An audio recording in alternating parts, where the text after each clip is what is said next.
If you watched the Atlantic Sun tournament on Tuesday night, you know March Madness has officially begun. The number 1 seed, Eastern Kentucky, falls at home to the 10 seed Stetson.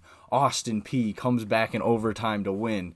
And then the play of the night, KJ Johnson, against his former team, wins it at the buzzer for North Alabama, knocking off Lipscomb on the road. What a night it was for college basketball. But maybe you're not college basketball sick like myself. You didn't watch those A-10 games. You're just here to get picks. You're just here to see if I picked your Illinois Fighting Illini against Purdue, which I did and was mistakenly wrong. But no matter why you're here because you love college basketball. And if you love college basketball, make sure to drop a like on the video, subscribe to the channel, follow us on Spotify. Let's get into Wednesday's video. So we're going to start off how we have been the past couple Wednesdays. We are going to go looking at Joe Lunardi's new bracketology that came out today. So here it is. His last 4 buys currently sit Colorado State, who plays Saturday. Florida Atlantic has a game tonight. Villanova has a game tonight. TCU has a game tonight. We're going to talk about those 3 games, including being joined by our Big East expert, Ian Hacek, once again. Seton Hall also has a game. They are on the last 4 in. New Mexico has a game against Fresno State tonight that they should handle pretty easily. Virginia got blown out by Duke on Saturday, does not play again. And Wake Forest, also a team that lost on a last-second shot. That could knock them out of the tournament. Then the first 4 out.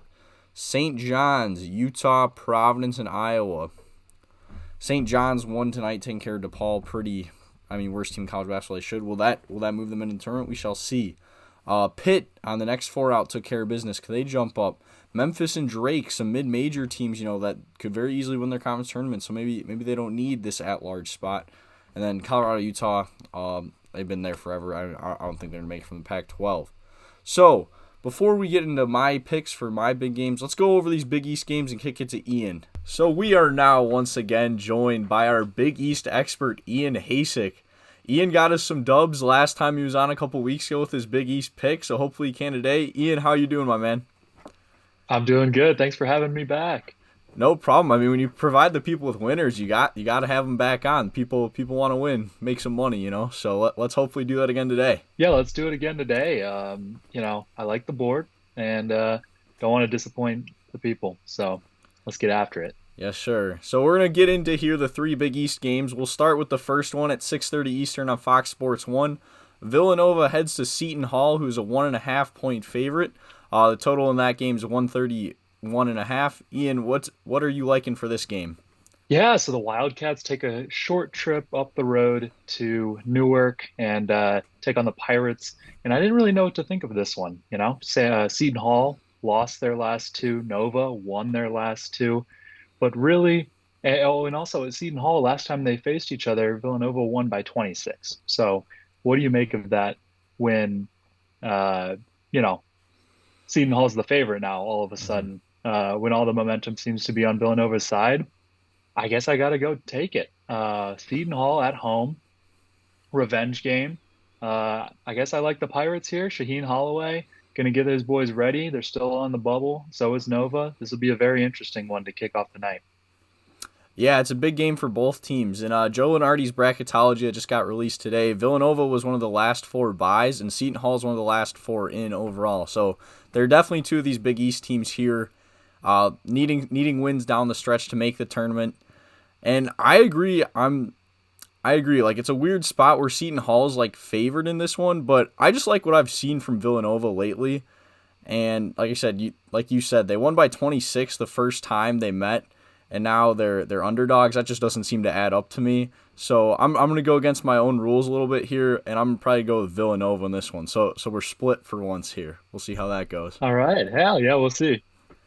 Then the next game at 7:30 Eastern on CBS Sports Network. Xavier heads to Butler. Butler's a 2.5-point favorite with the total of 155.5. What are your picks for that one? Man, so Xavier, Sean Miller, that squad really fell off a cliff this year. And so is Butler, really. So this is kind of, a lackluster matchup as far as final games in the Big East go. It might be a little overlooked tomorrow. But what I don't overlook is 155.5 being the over-under. Um, I don't really know where they got that number. I mean, Xavier does put the ball in the bucket. Butler's okay, but they've lost their last five in a row before they beat up on DePaul, like everyone does Hmm. in their previous game. But otherwise, I don't think Butler on senior night, teams can start off slow with all the emotions of senior night. It's their last regular season game. They don't play this weekend. Xavier not playing their best ball. 155 seems like a lot of points. I'm going under for that game. Gotcha. Yeah, I would like that as well. Like you're mentioned, both these teams just not playing well as of late. Their only wins coming against DePaul and Georgetown for both of them, who are just horrible teams.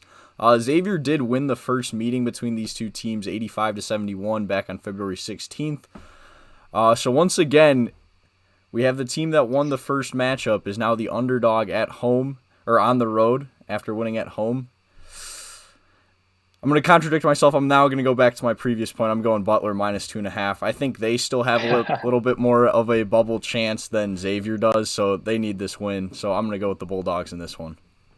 They do have a faint heartbeat, so I wouldn't be surprised. Yeah, I mean, like you said, a couple weeks ago these teams were playing well, and both maybe could have had a chance to make it in, but not so much as of late. So definitely a little bit disappointing. And then the For final sure. game at 9:30 Eastern on Fox Sports 1. I think this is the one you're going to be tuned into the most.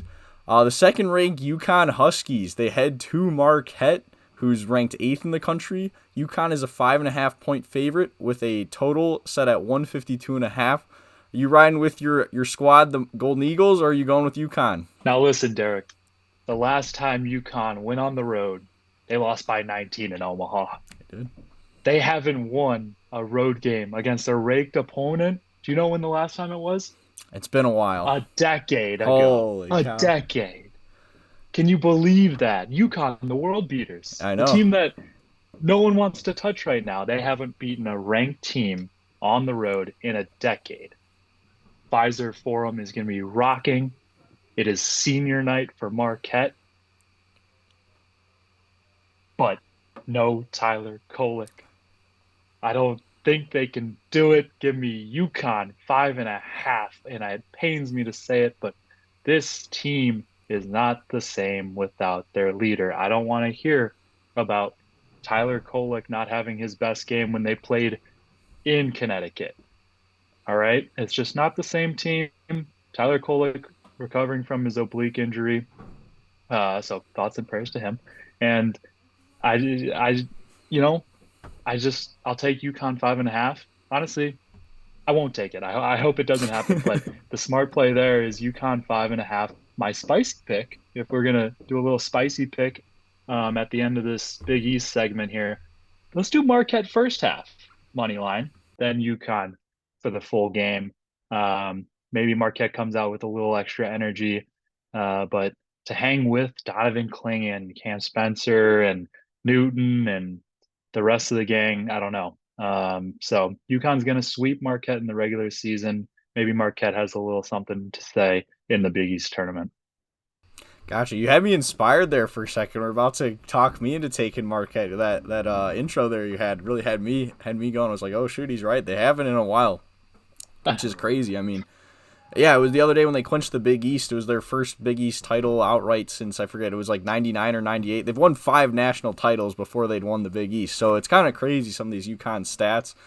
But like you mentioned, I think Tyler Kolek's really the big difference for them. With him not being there, and yeah, UConn won 81-53 back on February 17th. So they've already beat Marquette this year, and now no Tyler Kolek. I think it would just be too hard for Marquette to get it done. I mean, UConn just has so many Yeah. good guards like Tristan Newton, so no Kolek makes it Yeah. difficult. So I'm gonna agree with you. I'm also gonna be taking the Huskies Yeah. -5.5. I felt like I was Lee Corso and I had the Marquette Golden Eagle head above my head, and then just had to toss it aside for the Husky. Yeah, hate when that happens, but the people can respect someone. You're able to put your pick with your head and not your heart. So respect Hey, there. I'm doing it for the people. Yes, sir. All right, Ian. Well, we appreciate you coming on again, and we'll maybe have to get you back on next week for the Big East tournament. Happy March, everybody. All right, so hopefully Ian can give us some winners once again here in these Big 12 games on Wednesday. No, tough for him to pick against his Marquette Golden Eagles, but he picks with his head, not his heart. He has some good picks, so hopefully they can win, make you guys some cash. Now let's get into the rest of the games tonight. So the first one I'm going to discuss at 7 Eastern on ESPN2. The 4th-ranked Tennessee Volunteers are 5.5-point favorites against the 17th-ranked South Carolina Gamecocks. South Carolina upset Tennessee in one of the first videos I did of Layup Lines here. It was back on January 30th, 63-59. However, Tennessee is rolling. They've won 8 of 9. They've gone on the road. They beat Alabama this past weekend. They went to Kentucky a couple weekends ago. They've beaten good teams in the SEC on the road. And I think they avenged that first loss. I mean, they're 5.5-point favorites. Not a big number. I think they can cover that easily and win this game. Go on the road. South Carolina did have a big win against Florida, but they've been a little bit lackluster since that Tennessee game. They got ranked, got some attention, but they've lost some home games, like lost at home to LSU. So they definitely are beatable. It's capable to go into Columbia and beat the Gamecocks. The next one, also at 7 Eastern, on Big Ten Network, Northwestern heads to Michigan State. The Spartans are a 9.5-point favorite here on senior night, but Northwestern won the first meeting between these two teams 88-74 back on January 7th. Michigan State has also lost 3 straight games. They're really not playing well right now, but Tom Izzo, he's made for March. He's one of those good coaches in March. Let's see if we can get him to rally around. But Northwestern does need this game. They're currently sitting at 3rd in the Big Ten. They want to have that double bye in the conference tournament. I don't think they're going to win. I don't think they're going to win tonight against Michigan State. I mean, like I said, senior night, Izzo in March, tough place to play. But 9.5 seems like a very high number for me, like I said, especially considering they already beat Michigan State by double digits, and Michigan State's not playing the greatest brand of basketball right now. So I would go with Northwestern plus 9.5, especially you can find that number. I know some places 8.5. If you can get 9.5 for sure, I would like that for the Wildcats. Then, now let's get into these bubble teams I mentioned. At 7 Eastern as well on ESPN+, TCU's 5.5-point favorite against West Virginia. TCU won the first meeting between these two teams, 81-65, back on February 12th.